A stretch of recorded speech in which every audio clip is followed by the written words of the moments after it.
Lalazaina ni masoandro fa miantoka ny ay dia ny renikioko ay masoandro faro.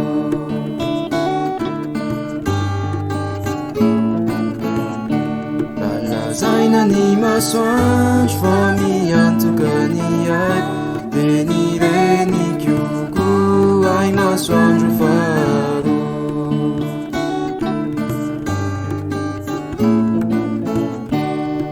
Masoandro mampiely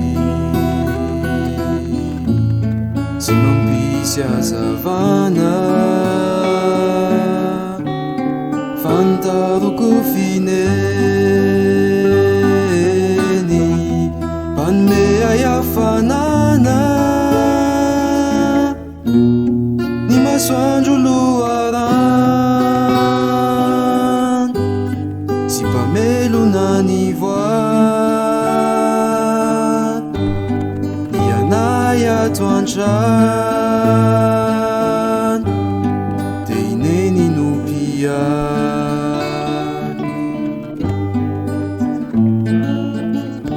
Lalazaina ny masoandro fa miantoka ny ay dia ny renikioko ay masoandro faro.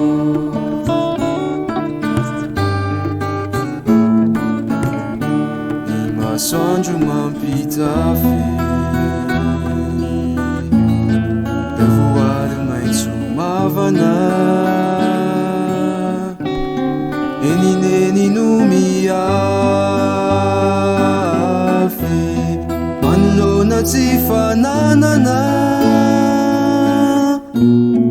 Eny zovy no avy yady mafy sedra olana, tondra aita ho ankipy tsy atsekondra fa mambolana.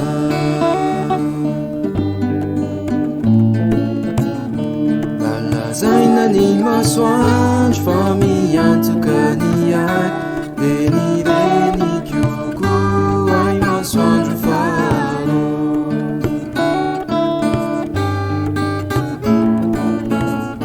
Lalazaina ny masoandro fa miantoka ny ay dia ny renikioko ay masoandro faro.